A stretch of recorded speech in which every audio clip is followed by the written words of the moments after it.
Hey dudes, welcome to Splat from the Past, the only 80s themed horror and sci-fi show where things can get totally radical.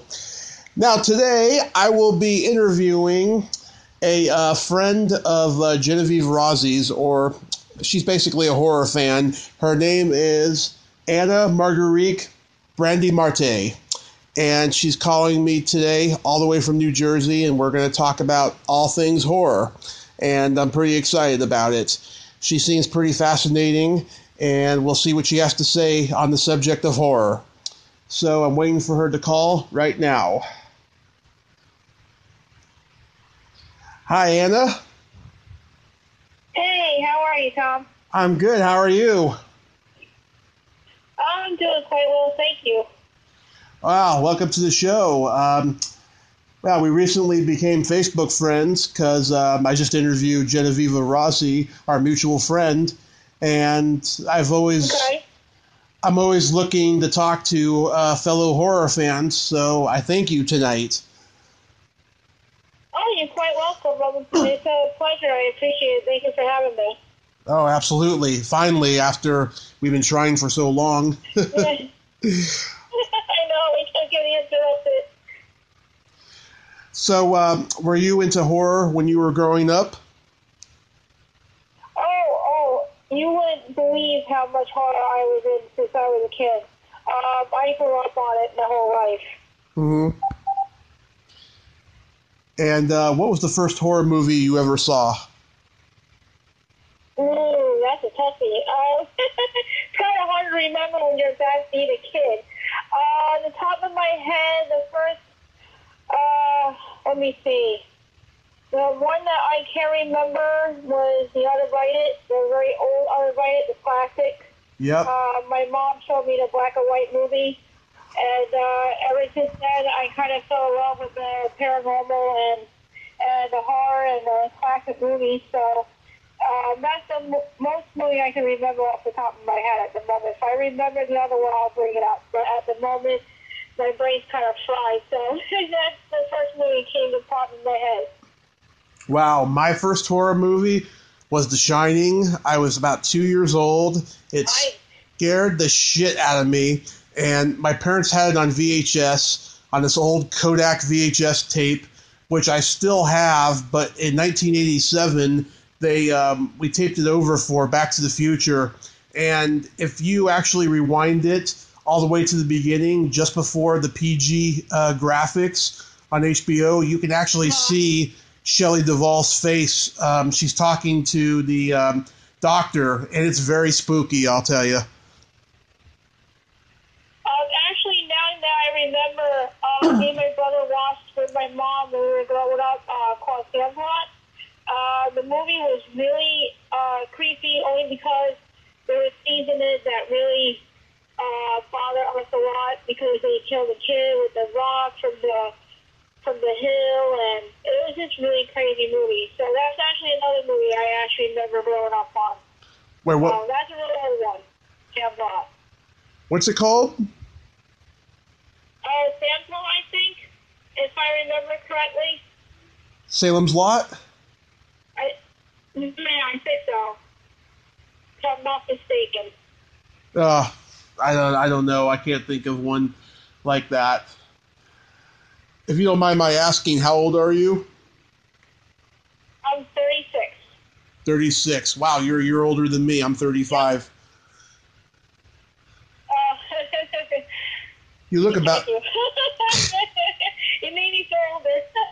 Yeah, you look about 26 in your picture. I know. A lot of people are like amazed. Like, how are you 36? You look like you're 21. I just did an event in Gettysburg this weekend, and we're having a drink. And for the first time in a long time, I actually got carded. I was like, you gotta be kidding me. I look like I'm 15 to you? And he's like, I'm sorry, but I really do have to check ID. I was like, you gotta be kidding. And that's kind of good, but in the long run, it's embarrassing because, like, are you serious? I'm sitting in a bar with a friend trying to have a drink and you're carding me. But, I guess it's a good thing, I guess. I don't know. But, yeah, I got kind of carded. So I thought that was really funny. At the age of 36. Wow. What sign are you? Yeah. My sign is Scorpio. Wow. Scorpios are very moody and very horny. Thank you for reminding me. We have our certain ways. You can put it that way. Mm-hmm. So, yep. Yeah. You can be evil. A lot of times people can't handle Scorpions very well. I'm a Gemini, so I got two personalities. Oh, okay. But I have to say, I can be a very nice Scorpion, and just don't steer me the wrong way. So I can be a very nice, very outgoing person. Nice. So what are your favorite horror movies of all time? Ooh, geez. All right, let's see. Silver Bullet, which I really can't watch by myself still. The Exorcist, of course. Halloween is my most favorite. The first one. Mm-hmm. Jason.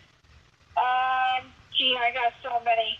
Hellraiser, Pumpkinhead, Evil Dead. I'm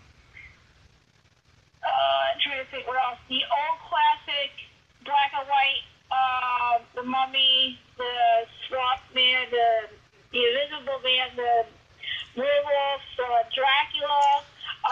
That other movie where Dracula doesn't say anything. I can't think the name off the top of my head. It's like it creeped me out so bad.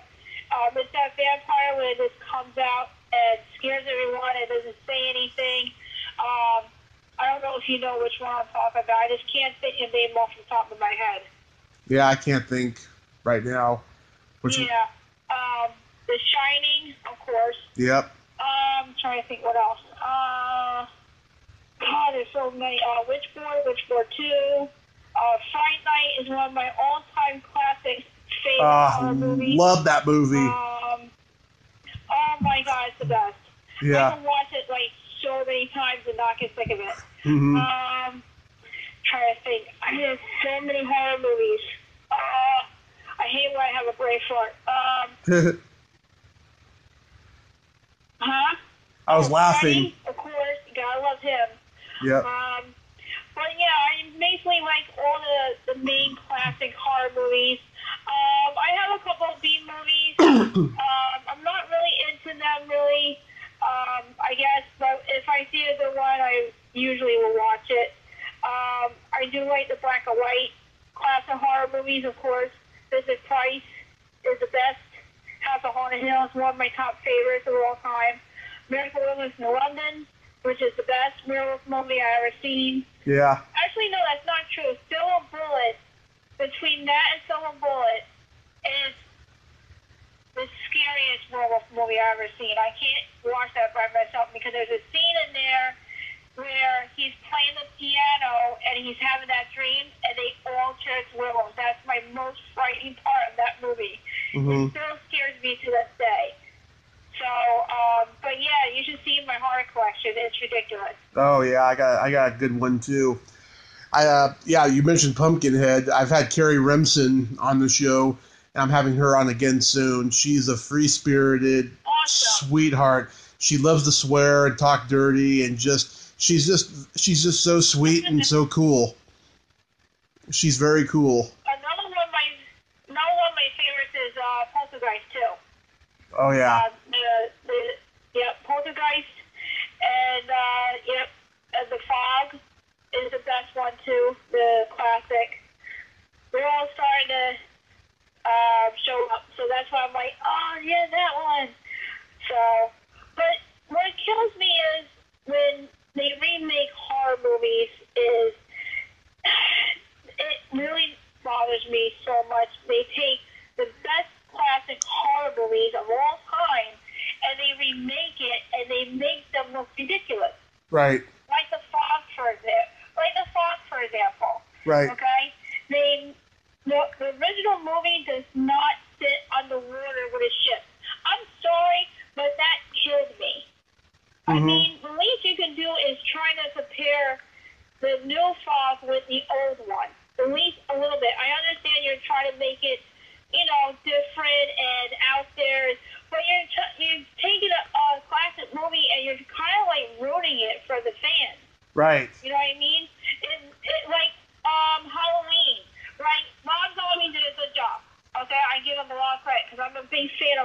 me. I actually have seen him in concert a month or so. Uh-huh. But it's good, but it's like, I wish that people would just take their own ideas, and there's so many ideas out there nowadays where you can come up with so much stuff in a horror movie. It's ridiculous. Yeah. I really, truly hate remake movies of horror. I can't stand it. I agree. I haven't watched any remakes in the last 15 years because they're fucking terrible, I think. I refuse. Horrible. I refuse to watch them. Refuse.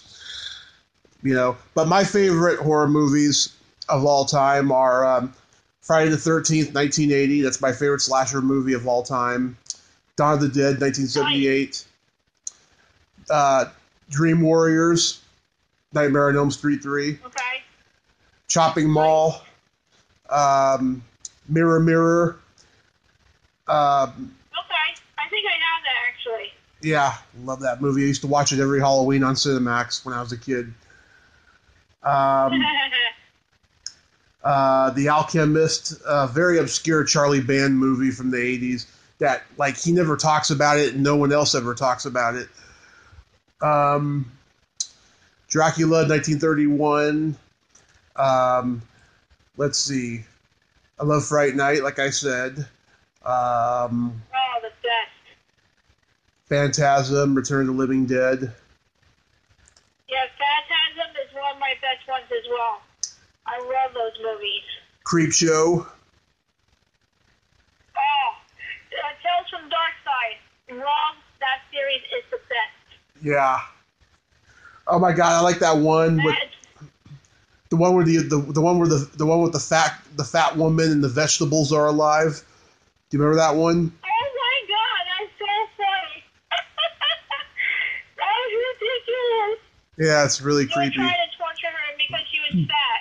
Yeah. It's a classic episode. Yep, and I like the original Twilight Zone, the black and white. That's a good series. Of course. I love the movie also, Yep. even though it ended in tragedy. Yeah. What do you think about the reboot of The Shining that they're doing? Like I said, I don't think I'd like it. I didn't like the remake in the late 90s that Stephen King directed for TV. Mm-hmm. It had Steven Weber in it, I remember. But it wasn't that good, I thought.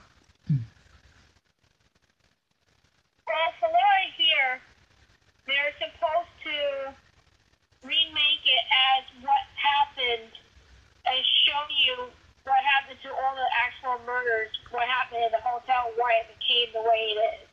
Well, I think that's actually kind of interesting. So instead of remaking The Shining, which they can't, at least they're trying to redo the story, which I think is kind of neat.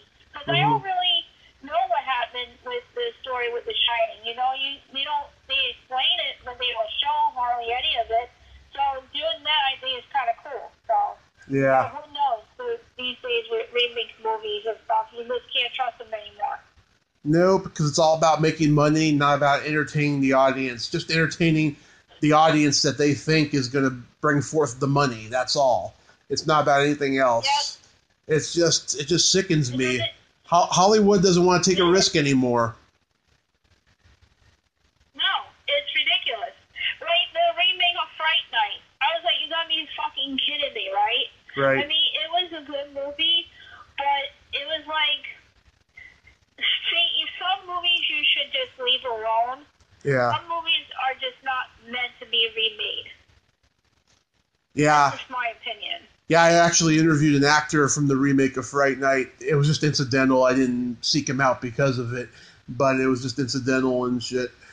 But yeah, I write screenplays for horror. I'm trying to get them read. I can't get them read. You know, I'm just climbing that ladder, trying to get my scripts read because they're very original and very good, I think. Okay. And just keep pushing it and just keep getting yourself out there. It's hard, but if you meet the right person or find the right person, you just never know. Yep, absolutely. Did you ever have a crush on anybody in horror movies?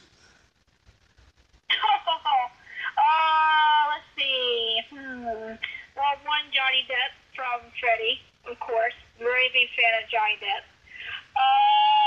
There's not too many people that I would say I would have a crush on, only besides that, because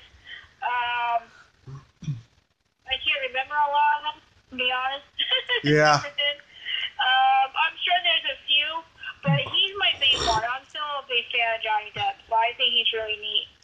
But he was very handsome in Freddy, when they did the bed scene, which I think is the most gruesome part I ever seen.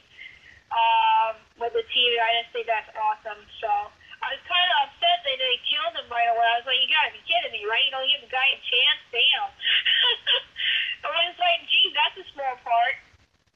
So, Yeah. like I said, I'm sure that there's a few, but I just can't think about off the top of my head at the moment. Well, Linnea Quigley was a big one for me, and I've had her on the show twice. She interviewed me for her documentary. Nice. Yes, and I told her that I used to masturbate to her, and she loved it. Fantastic. Yeah. I'm awake. I'm not asleep anymore.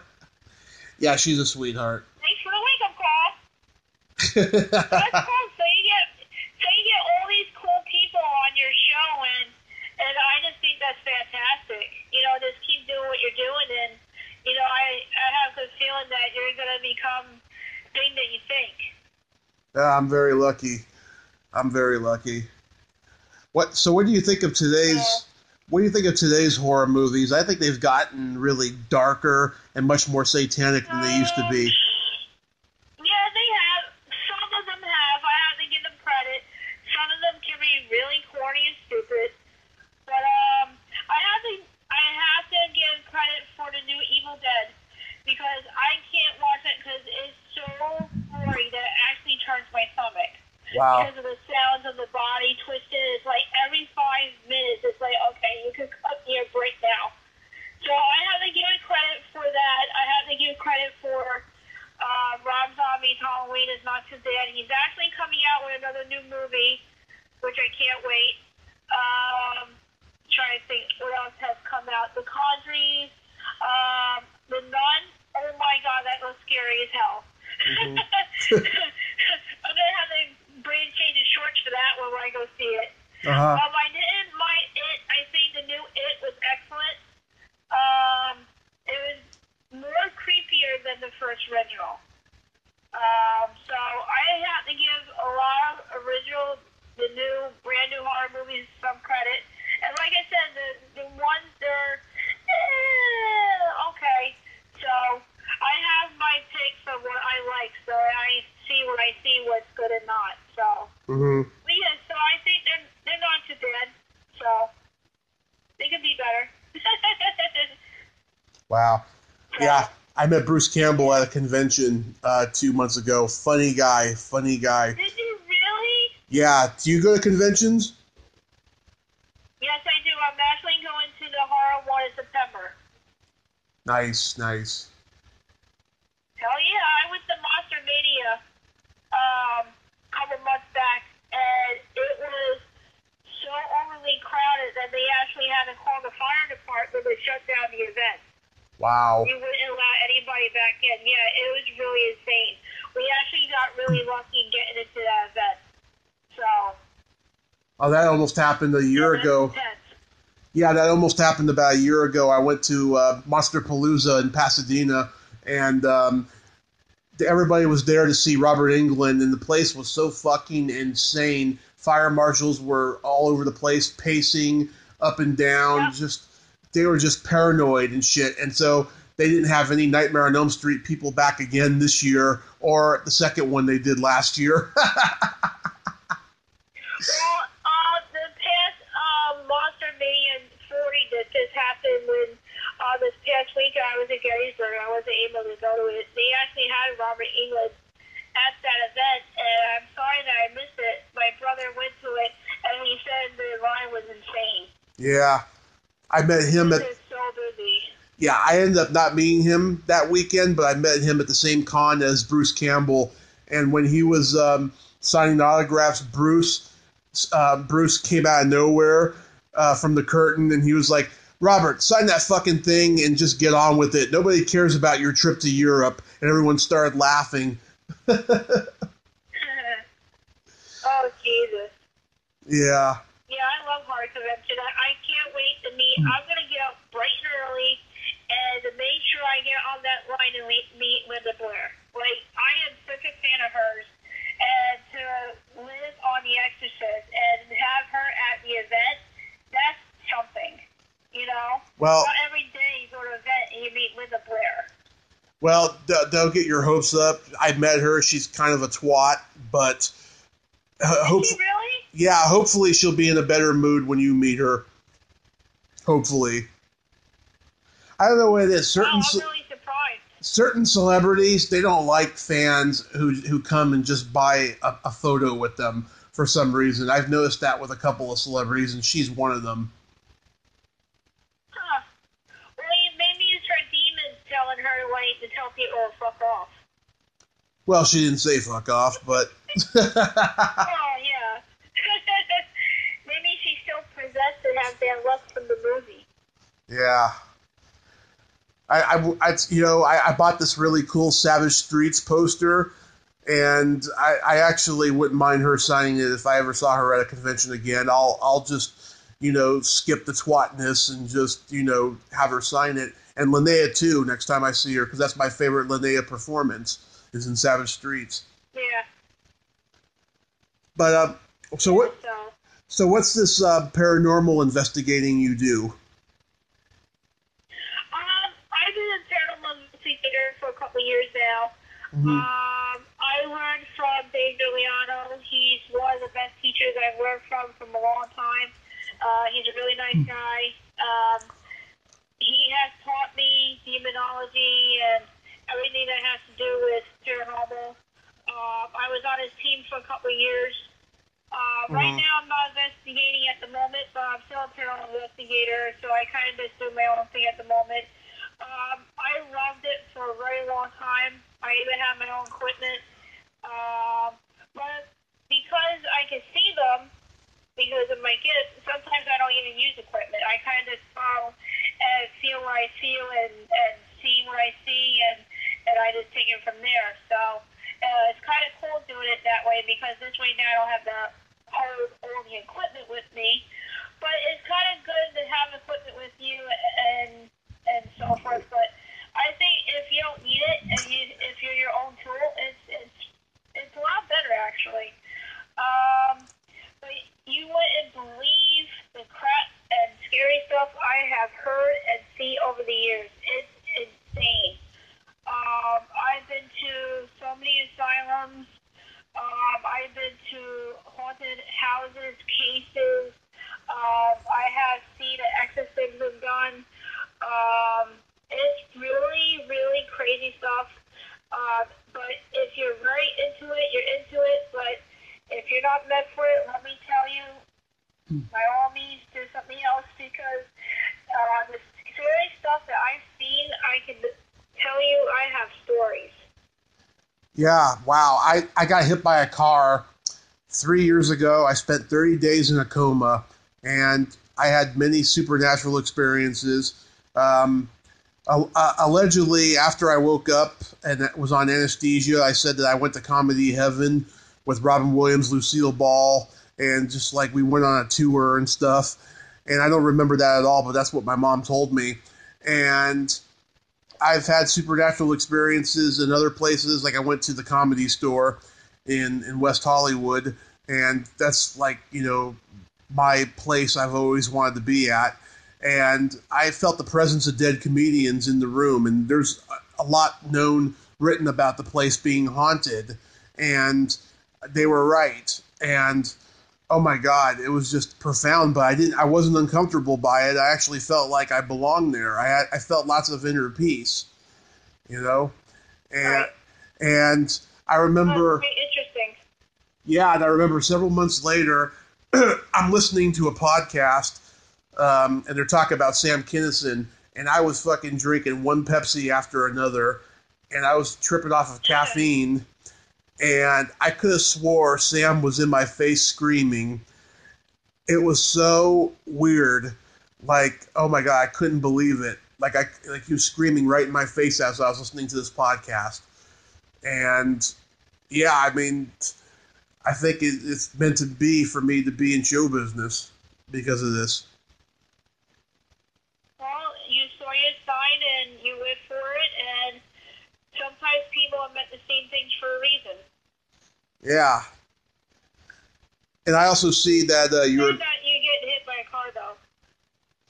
Well, that was the best thing that ever happened to me because I can't drink ever again. If I do, my liver will bleed and I'll die and shit. I was drinking... Oh, my God. I drank every day for 4 years straight. It was pretty bad. Pretty bad. It was just, I was going through a deep depression during that time, and I regret it so much. But I'm glad that the accident happened because it was the best thing that ever happened, even though I got metal in my leg and I can't exercise the way I used to. It's a tough struggle. Right. It's a tough struggle every day, but I get through it. That's good. That's good. Well, I'm happy you're alive, though. Oh, thank that's you. a good thing. Thank you. Thank you. So I also see you're also a medium. Yes. I would love to know about my future. Well, here's the thing. This is why I tell everybody. All mediums are different in different ways. All of us don't do the exact same thing. See, with my ability, I'm able to see past family, and I'm able to see other spirits as well. Right. I am there. The way I do things is I'm there to help people. I'm there to give them a healing message for them, for their life, to direct them into something better than they are now. That direction that a lot of people don't give them every day. I tell people all the time, when you sit with me and I do your reading, it's, you're not going to get the answer, oh, I'm going to get married, or I'm going to have 2 kids, or am I going to hit the lottery? I don't do stuff like that. Uh-huh. I'm very honest with people. If they're there, they're there. If they're not, they're not. I'm just not to say to somebody, oh, your mom's right behind you. No, it doesn't work that way. To me, I don't feel like there's a need to lie to people. I think it's very wrong. Because people come up to you and look up to you to where, they're very depressed, they're very sad, and they miss their loved ones. So when somebody sits down with me, I feel what I feel, and I tell them which relative is there with them. And they take what they take, and they really appreciate it. Now, when I do their reading, if I touch them inside where they are in pain and they start to cry, that means I've done my job, which is a very good thing, because I want people to feel like they can look up to me on me helping them. But yes, I can see them, I can describe them, I can feel between a man and a woman, I can describe what they are wearing, I can sense if they are family or not family.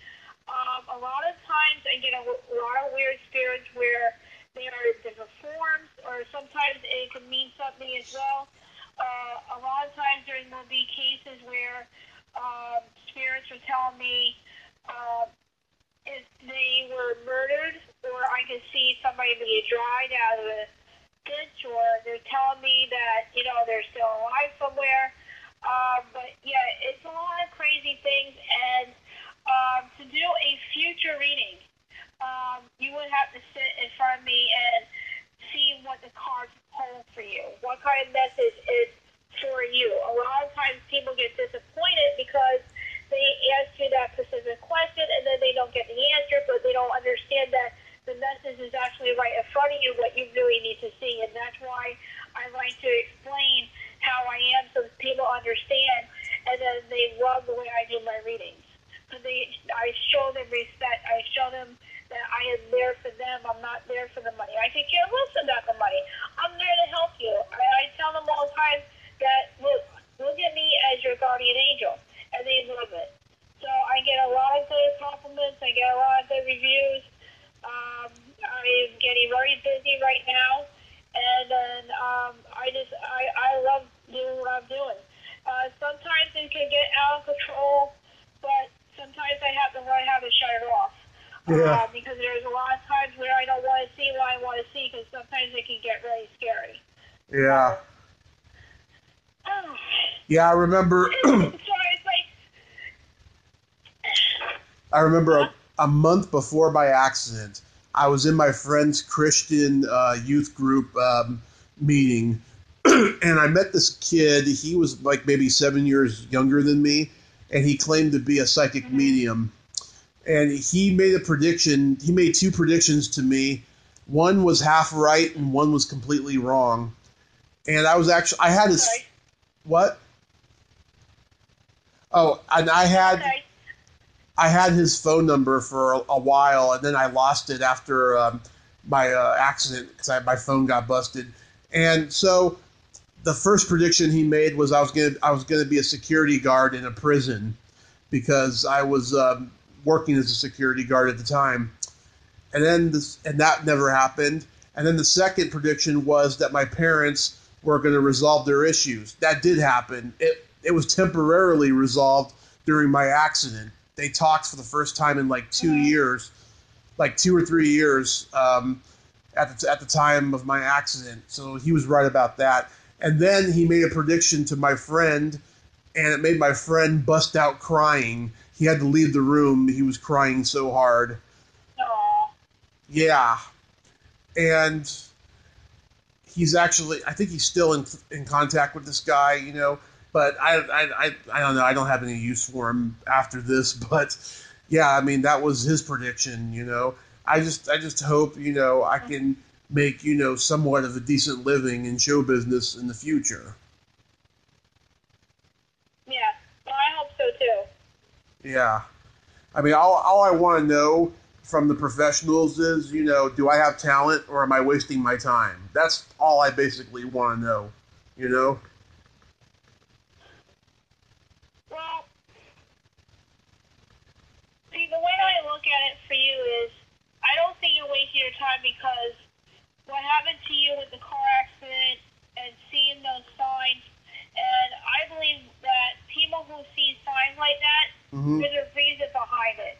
Because if you don't see those signs, then why am I seeing these things?